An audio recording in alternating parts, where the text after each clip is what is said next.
아직 업무가 확장되고 그런 걸로 봐서는 한국자산관리공사처럼 그렇게 다양한 업무를 짧은 시간에 하게 된 조직이 없어요, 사실은. 그런데 그 법적 근거가 대부분 등자에 들어가 있더라고. 부실자산 뭐 처리 등에 관한 뭐 이런 식으로 등자로 해석을 자꾸 하고 그래서 그런 부분은 반드시 제가 있을 동안에 고쳐야 되겠다. 그래서 이런 앞으로 한국자산관리공사가 어떻게 보면은 전 세계적으로 보면은 굉장히 유니크한 조직이 됐는. 계속해서 발전해 나갈 필요가 있겠다. 그런 생각이 좀, 외국에서도 이제 배우려고 많이 그러고 있는데, 조금 얘기를 하다 보니까 이런 이제 얘기를 할 수 있는데, 우리가 옛날에 이제 일을 할 때는 어떤 제도를 이제 도입을 한다 했을 때, 항상 이제 제도 취지를 설명하고 한참 하다가 선진국의 사례는 뭐냐 해갖고 선진국의 사례라는 거를 꼭 한 편을 넣었어요. 뭐 미국에서는 어떻게 하고 일본에서는 어떻게 하고 그렇게 이제 그동안 쭉 살아왔는데 요새는 가만 생각해 보니까 이제 다른 나라가 한국은 어떻게 하느냐 이러고 물어보는 것 같아요. 이게 굉장히 바뀐 거예요. 상당히 의미가 바뀌어졌는데 한국에서는 요새 어떻게 하더냐 이걸 꼭 물어보는 것 같아요. 그래서 한국에도 굉장히 와서 물어보고 그러는데 근데 우리 아직까지 의식은 외국은 어떻게 하느냐 그게 아직 남아있는 그런 것 같은데 앞으로 여러분들은 이 캠코 같은 유니크한 조직이 사실은 아직은 외국에 이렇게 제도적으로 돼 있는 데가 많지는 않아요. 근데 점점 이제 한국에서 배워가서 자기네들도 적용하려고 하는 그러니까 캠코 모델이 어떻게 보면 선도적인 모델이 되는 그런 상황이 됐기 때문에 여기서 우리가 조금 더 발전을 해나가면서 하나의 전 세계적인 표준 모델로 만들 수가 있다. 그런 생각을 좀 많이 하고 있습니다.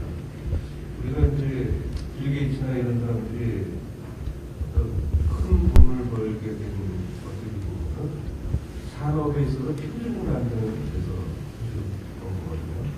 그러니까 남들보다 선도적으로 일을 해서 하나의 표준을 만들고 다른 사람들을 따라오게 만드는 이 표준을 만드는 것이 굉장히 중요한데 이 표준 보통 이제 우리가 그동안에 경제성장하는 국내에서 보면은 제조 마인드랄까 물건을 만들고 남의 거를 베껴갖고 그런 손님 거를 베껴갖고 물건을 잘 만들면은 되는 걸로 그런 경제성장을 해왔기 때문에 이 마인드가 그런 소프트웨어 쪽으로 많이 안 가 있는데 사실은 미국이나 이런 쪽에 실제로 하는 거 보면은 산업의 표준을 만들고 수많은 사람들이 그 표준에 따라오게 함으로써 자기는 자연스럽게 돈을 버는 이런 형태의 흐름을 하고 있어요. 그래서 표준을 잡는 것이 굉장히 중요한데 그 표준의 싸움에서 최근에 여러분들이 아이폰 많이 쓰시겠지만 작년에도 스마트폰 어떤 걸로 할까 하는데 우리 아이폰 하는 거 보고 지금 공사 직원들이 좀 쉽게 느끼는구나 그런 생각이 드는데 어떤 소프트웨어적인 차원에서 아이폰들이 뭐 얼마나 계속 가지고는 죄송합니다. 현재로서는 자기 나름대로의 표준을 만들고 생태계를 만들어서 일단은 하나의 영역을 붙이고 하는 거거든요. 그러니까 물건을 만든 거는 사실 어떤 거는 삼성이 만든 게 더 좋을 수도 있어요. 하드웨어적으로는. 그렇지만은 그 물건이 연결이 되는 네트워크 구성을 하고 하는 것은 애플에 따라갈 수가 없는 상황이고 그래서 전에 어떤 사람이 쓴 칼럼을 보니까 세상은 아이폰을 가진 자와 못 가진 자를 구별된다. 굉장히 극단적인 얘기까지 하는 사람인데 그 얘기는 뭐냐면은 새로운 어떤 두뇌 싸움에서 아이폰의 영역을 아이폰이 새롭게 만든 영역을 침범하기가 상당히 어려웠다.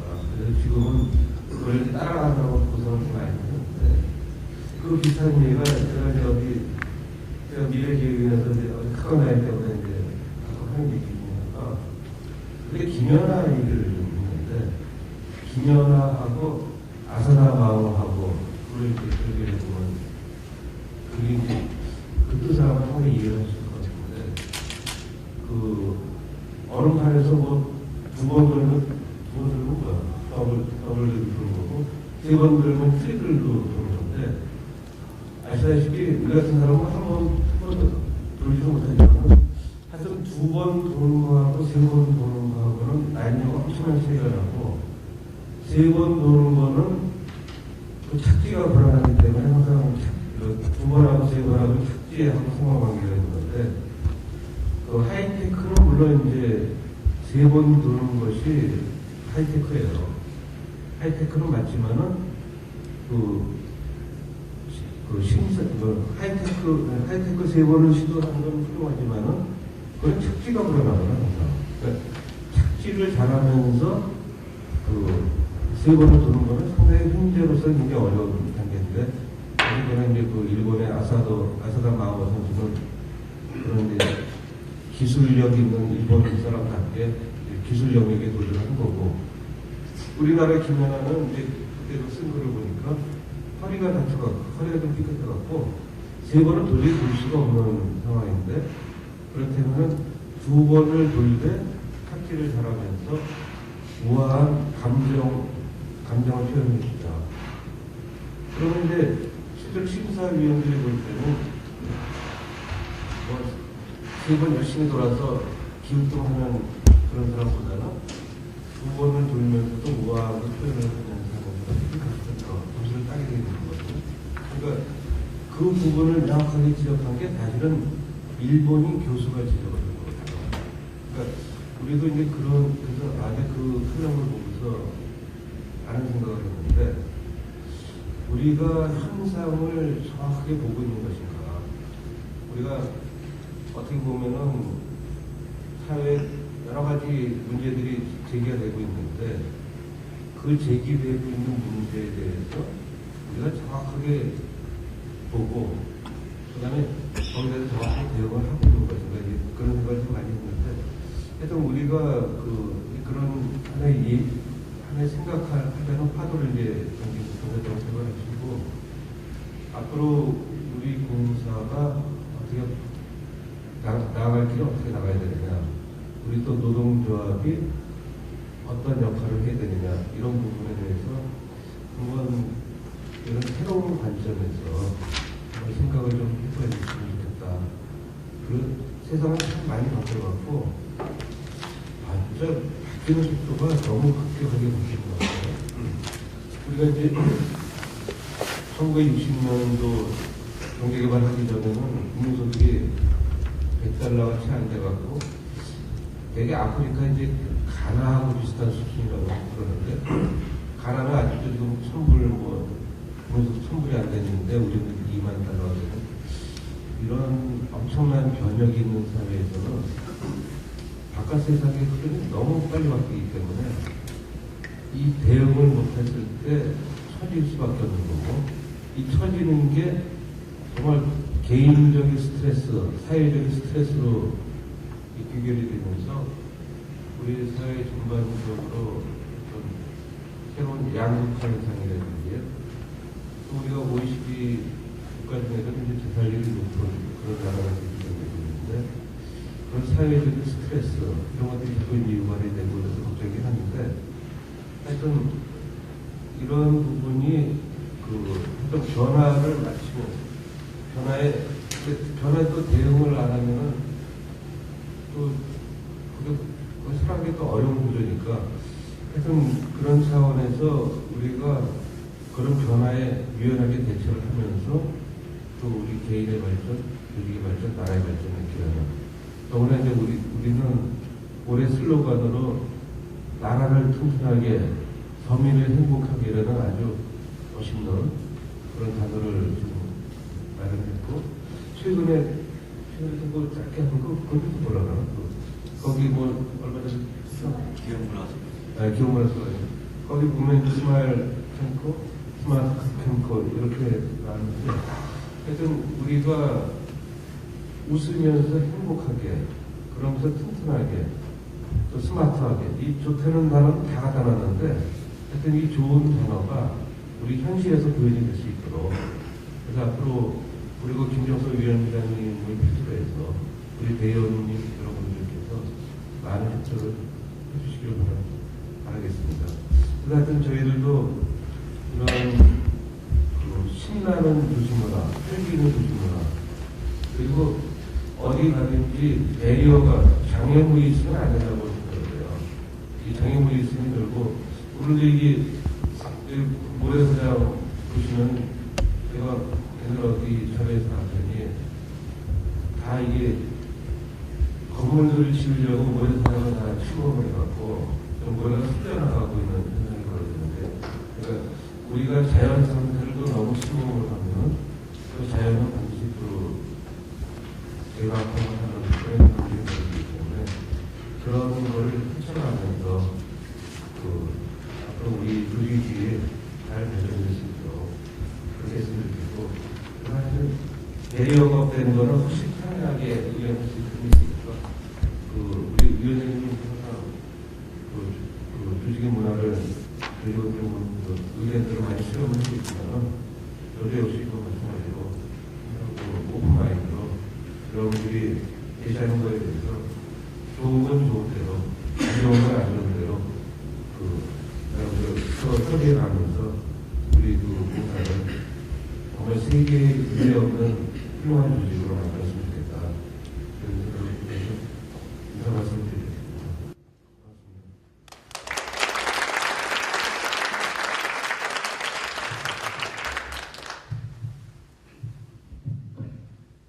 그럼 지금부터 어제 온 밤을 홀딱 세워서 준비하신 질문들에 대한 사안에 말씀을 듣는 시간을 갖도록 하겠습니다. 그 질문하실 대원님께서는 손을 번쩍 들고 소속 분야와 이름을 말씀하신 후 질문하시면 좋겠습니다.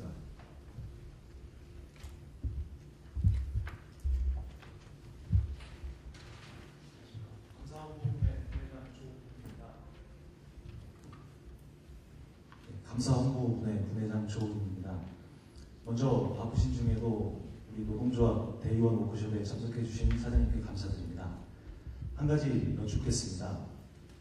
우리 직원들은 우리 공사가 미래에 대한 큰 걱정 없이 안정적인 수익을 바탕으로 지속 성장하는 그런 회사로 발전해 나가기를 바라고 있습니다. 그리고 사장님께도 우리 직원들이 이러한 기대에 부응하는 큰 역할을 해주실 것을 아울러 기대하고 있습니다. 사장님께서는 부임하신 이후에 공사법 개정 TF나 미래전략단을 만드시는 등 단기뿐만 아니라 중장기적인 계획을 가지고 업무를 추진해 오시는 걸로 알고 있습니다. 사장님께서 가지고 계신 구체적인 공사발전 계획과 목표에 대해서 모두에 일부 말씀하셨지만 듣고 싶습니다. 네, 그 미래 걱정 없이 하면 얼마나 좋겠어요. 사실 나도 그래서 대한민국 모든 사람이 사실 미래에 대해서 걱정하는데 뜻밖에도 걱정하는 것이 나타날 확률은 5%가 안 된다. 이런 얘기가 있습니다. 우리가 걱정을 많이 하는데 실현되면 5%, 2%, 3% 이거 이렇게 한번 검증을 해봤어요. 해봤더니 그런 얘기를 한 걸 봤는데 우리가 미래에 대해서 대비를 하고 하는 건 좋지만은 미래를 걱정할 필요는 없다. 우리가 내일 모레 일본에 쓰나미가 와서 싹쓸어갔는데 그럼 우리도 쓰나미가 오면 어떡하느냐 걱정하면 볼 수는 없어요. 어차피 쓰나미는 안 오니까. 근데 저 태평양의 파도가 일본을 넘어서 우리까지 쳐들어오면 어떡하느냐. 그래서 지금 동해에도 보니까 쓰나미를 다행히 우리는 일본이 격파된 걸로 해서 전달하고 다니는데 그것처럼 미래에 대해서 대비하는 거하고 걱정하는 거하고 생각을 안 하는데 우리는 걱정하는 차원이 아니고 대비하는 차원에서 몇 가지를 해야 된다는 생각을 좀 많이 했습니다. 미래를 걱정한다는 얘기를 한번 제가 금융감독 금융위원회에 있어요. 금융위원장님 한번 따로 만났어요. 그래서 우리 공사가 와보니까 공사 직원들이 미래 걱정을 굉장히 많이 하는데 이거 어떻게 해줘야 될까요? 그래서 얘가 왜 자기한테 떠보나? 왠지 이런 식인 것 같아요. 그러니까 뭐가 걱정이냐고. 공사는 공공기관으로서 이상이 확고하게 정리되는 기관이고 민간하고 그렇게 필요 없이 다 이상이 정리되는 기관이다. 그렇게 표현하는 거예요. 그래서 맞습니다. 나도 그렇게 생각하는데 주주들은 자꾸 그렇게 생각하는 것 같아서 아무래도 이 판업을 법에 다 반영을 해주는 게 좋겠습니다. 그랬더니 그래 다 하자고. 그래서 이제 위원회가 허락을 하나 받았어요. 그래서 갑자기 수업이 생긴 건데 아까 말씀드린 것처럼 공사 업무가 그동안 좀 많이 확충이 되면서 등이라는 표현의 해석상으로 이렇게 업무를 하면은 불안할 수가 있어요. 공사법은 내가 아직 있는 기간 동안에 반드시 해야 되겠다 생각을 하고 있고요. 근데 이제 내년에 내년 총선 대선이 앞으로 있어갖고 올 6월까지 통과가 되면 상당히 좀 어려워지는 상황이고 잘못하면 다음 정도는 넘어갈 수가 있기 때문에 그래서 사실은 제가 이전에 금융위원장을 만나서 사실 그것 때문에 가는 거거든요. 그래서 여기 계신 분들 중에 그렇게 소속된 분들 있을 텐데 저희도 싹 서둘러서 6월까지는 통과가 되도록 정하면 몇 개 조항이라도 통과가 되도록 노력을 했으니까 다 합심해서 해주시면 되고요. 그 다음에 안정적인 수익이라는 건 저는 이런 생각을 합니다. 공공기관의 이런 것이 공공기관의 역할을 한번 생각을 해봐야 될 것 같은데 우리가 이제 수익을 올리는 건 되게 중요한데 수익이 기본적으로 공공부문에서 발생이 됩니다. 그래야지 공공기관 수익이 되게 됩니다. 어떻게 보면은 우리 자산 규모를 가지고 순이익을 수억 이하 이렇게 내는 거는 일반적으로는 있을 수가 없는 얘기인데 우리가 이제 공공의 이익을 구현하면서 최소한의 이익을 내는 것으로 난 좋아다 이렇게 생각하고 있고요. 그게 공공기관. 그래서 우리는 이제 앞으로 이제 수익에 대해서 또 NPL 부분에 대해서 고민을 많이 하는 NPL 자꾸 줄어든다, 인간으로 더합니다. 이거에 대해서 고민을 많이 하는 것 같은데 저는 NPL 기능에 대해서는 어차피 우리가 수익을 하게 되는 부분인데 인간이 자꾸 생기고 그러면은 인간의 상당 부분을 하고 공사는 공공기관으로서 인간의 처리 능력, 인간이 처리하시는 상황이 벗어났을 때 그때 처리하는 기능을 확보하게 되겠다 이런 생각을 들고요. 그 대신 우리 이런 문제가 한국의 자산을 어떻게 관리할 거냐, 한국의 자산을 어떻게 정의를 하면서 관리하는 방안을 생각을 하는 거죠. 이 부분에 대한 고민을 좀 해야 된다고 생각합니다. 그래서 우선 국가 자산에 대해서도 보면은 우리가 부동산하고 증권 정도만 생각하는데 앞으로는 여러 가지 새로운 자산의 유형들이 생길 수가 있고 그 다음에 제가 와서 또 통일 기업들을 만들자고 하는 것도 공적 국가에 있는 자산도 어느 순간에는 여러 가지 공사가 관리를 할 수밖에 없는 그런 구조이기 때문에 미리는 대비하자 이런 차원에서 얘기를 하고 있습니다. 그런데 이 부분에서도 보면 NPL 부분에 대해서보다는 우리가 NPL 부분이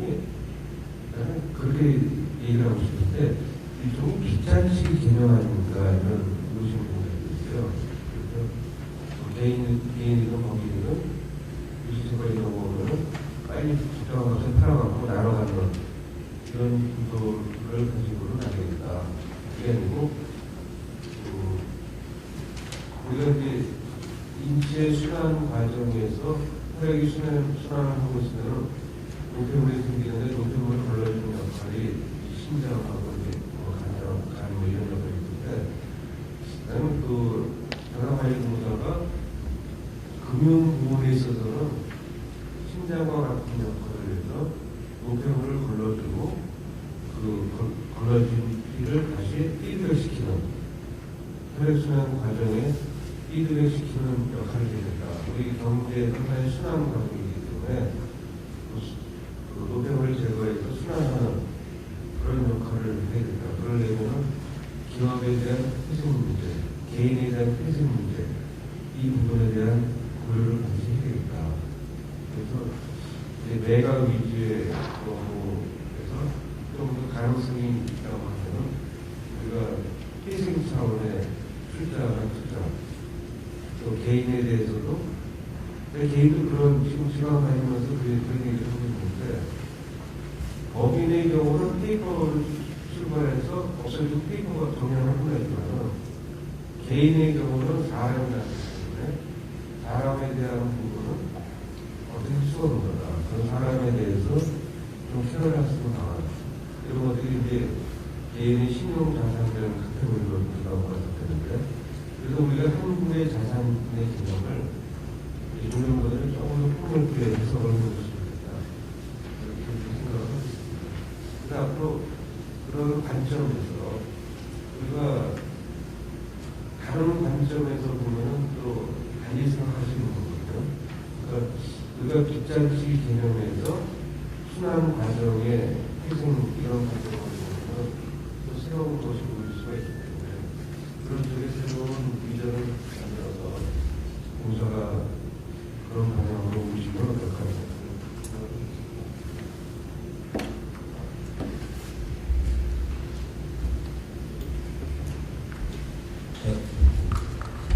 안녕하십니까. 국유축구회장 부회장 소성환이라고 합니다. 국유재산과 관련하여 한 가지 질문을 드리도록 하겠습니다. 현재 공사는 국유재산 관련 업무가 최근 몇 년간 크게 증대되었으며 최근에는 국유재산 관리 국미대에 총괄청이 기획지를 비롯해 공사에서 관리 및 운영을 하는 것으로 알고 있습니다. 직원들은 이에 대한 관심과 기대가 큽니다. 사장님께서는 국유재산 업무에 대해 향후 어떻게 진행되리라 예상하시고 추진하실 계획이신지 알고 싶습니다. 네. 국유재산 법인이 개정되면서 우리 국가가 국유재산을 관리하는 게 상당히 오랜 연역이 있어요. 여러분들 아시겠지만 그 대한민국 정부가 출범을 할 때는 세입이 별로 없었다고 보시면 돼요. 세입이 좀 있어야지 세출을 쓸 수가 있는데, 그래서 그 상당 부분을 미국에 원조로 냈고, 그걸로도 부족하니까 땅을 팔아서 세입을 충당을 하는 정책이었어요. 옛날에 보면 그게 다 나오는데, 그래서 그때는 국유재산 업무를 누가 관리를 했냐면은 국세청에서 관리했어요. 무슨 그때 국세청은 없었지. 세무서에서. 그래서 세무서 직원들의 업무 중에 하나가 세금 받으러 다니는 일하고 국유재산 땅 팔러 다니는 일, 두 가지가 큰 업무였습니다. 그러다가 이제 부가가치 세법 신기 약간 그래서 60년 정도가 이렇게 됐을까요? 이제 경제 발전이 조금씩 되면서 세일이 늘어나니까 이제는 땅 파는 걸 좋아하니까 그래서 지방자치단체로 이제 이걸, 왜냐면 그때는 관리하는 수준 기반이 없었으니까. 국가단체는 정부에 걸쳐 있으니까 지방자치단체 부분을 관리하라고 해서 해왔는데, 근데 지방자치단체가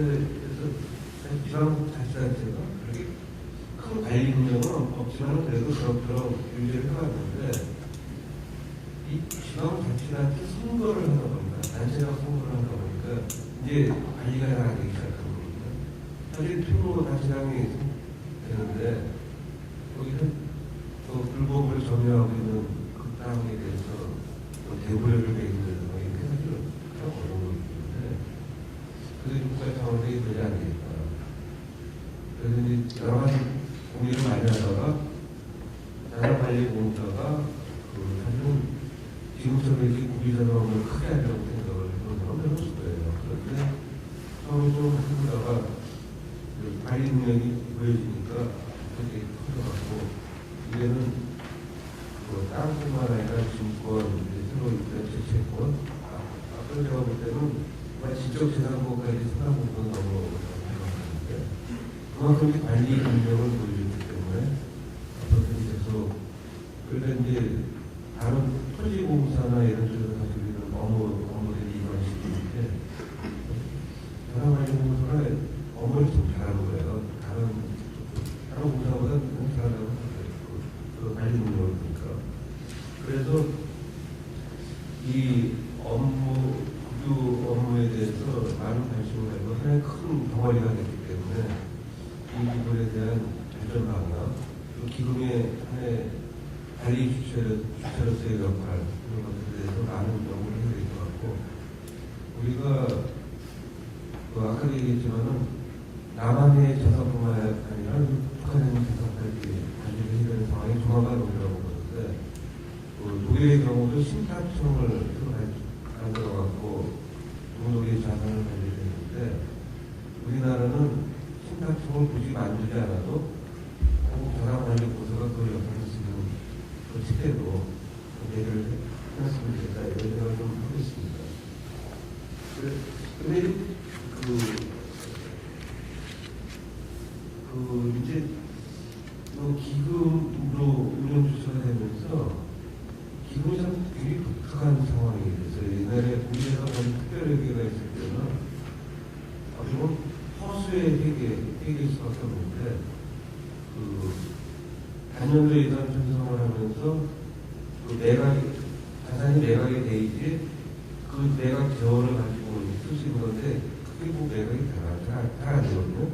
근데 기금으로 들어오면은 일반 매각 수익, 다른 데서 발생되는 매각 수익들이 기금에 모이면서 재원이 쌓이기 시작하니까 이제부터는 다른 상황이 된 거예요.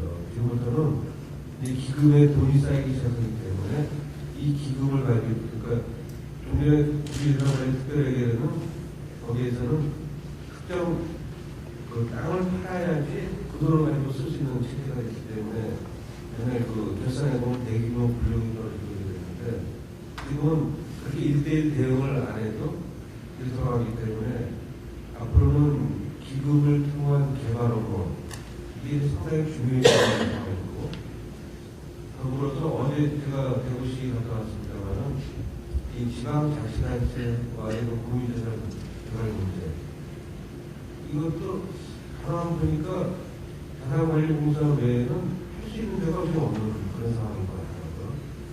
그래서 앞으로는 이 부동산 개발 업무가 상당히 전문성을 요하면서 끌어나가는 우리가 이제 국유재산 쪽은 기금을 활용하고 공유재산은 회계를 활용하면서 이 개발 업무에 대해서 보다 스파크하게 되어 있다. 그런 생각이 있습니다. 그래서 앞으로 대규모 부동산 기반에서 바뀌느냐 이런 걱정도 얘기하는데 어쨌거나 현실적으로 국가 내 대규모 부동산을 투기할 수 있는 능력이 있는 데가 지금 별로 없어요.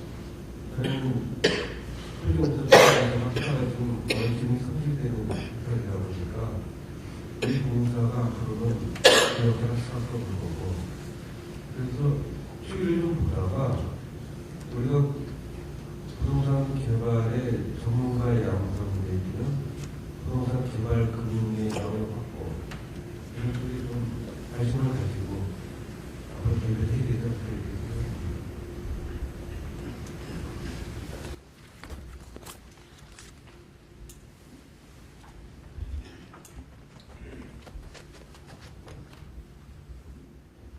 전북군의 최영철입니다.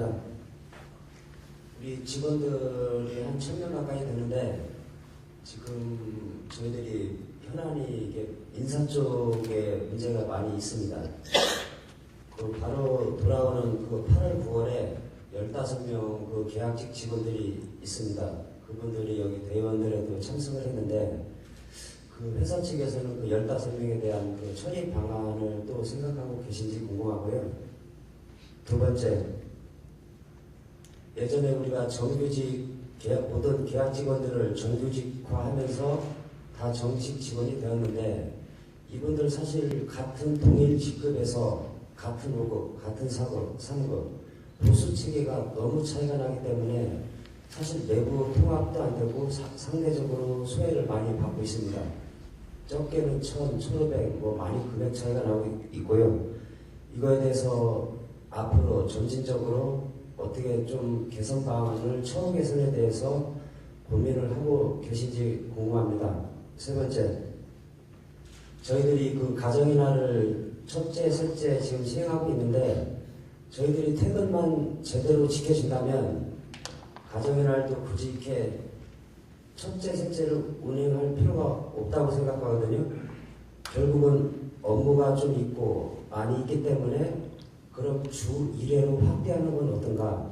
그거에 대해서 회사 측에서도 좀 고민을 해줬으면 좋겠습니다. 그 마지막, 이제 올해부터 모든 그 성과 연봉제가 실시되는데 같은 일을 하면서도 물론 열심히 한 직원들은 그거에 대한 보상을 해주는 건 맞고요. 저희들도 같이 열심히 하려고 했는데 그 실적이 발생이 못해서 그 상하폭을 상위자하고 하위자하고 상하폭을 너무 벌려놓으면 그 상대적으로 그 실적이 안 되고 낮은 직원들은 보수를 적게 받는 그 소외감을 많이 느낄 겁니다. 그거에 대해서 아시는 범위 내에서 말씀해 주시면 고맙겠습니다.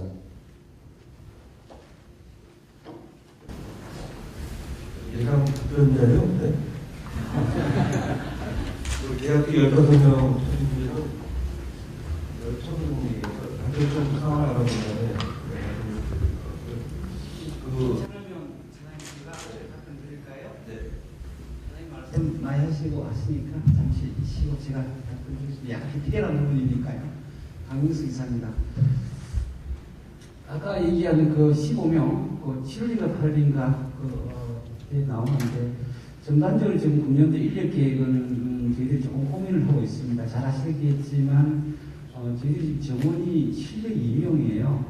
추가로 지금 38명을 더 가지고 있는데 국유 풀시간 정리기금이 내년 11월 말까지 정도로 되어 있는데 그 추가로 갖고 있는 정원 38명에서 740명입니다. 근데 제가 오늘이 4월 1일인데 3월달 데이터를 안 가지고 있고 2월 말 데이터로 지금 716명이에요, 저희들이. 그래서 718명인가요? 718명인가 716명인가 그렇습니다. 그래서 전체적으로 보면 내년까지 저희들이 가져가야 될 정원에 비해서는 한 100명 정도 오버되어 있고 그런 상황입니다. 그런데 이제 과연 뭐 업무가 조금 나중에 내도 정리가 된다고 해서 예를 들면 소극적인 관점에서 보면 정원에 갖다가 700명을 맞추면 될 것이고요. 그러나 우리가 그렇게 일을 할 수는 없는 거 아니냐. 좀 더 적극적으로 해서 다른 좀 개발이 된다든지 해서 정원을 더 늘려나가서 오히려 30명을 줄이는 것이 아니라 적어도 미니멈은 유지하는 정도로 좀 더 적극적으로 저는 업무를 추진해 나가야 된다고 생각을 합니다. 그래서 그런 전반적인 문제와 같이 연계해서 저희들이 검토를 갖다가 하고 있는 중입니다.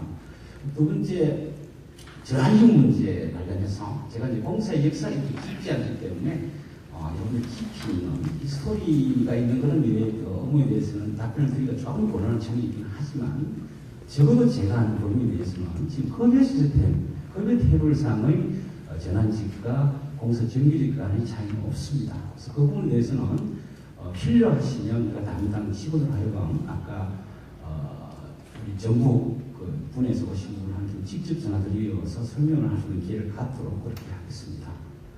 세 번째는 가정의 날에 관한 이야기예요. 그래서 아주 좋은 제도인 것 같습니다. 5시쯤에 퇴근해서 이렇게 2주에 한 번씩 이렇게 지금 하도록 되어 있죠. 근데 전체적으로 지금 우리 근로 기간은 주 단위로 40시간입니다. 그래서 5일간 근무하고 하루 8시간. 이렇게 되면 이제 주 39시간 정도로 이렇게 이제 조정이 좀 될 텐데요.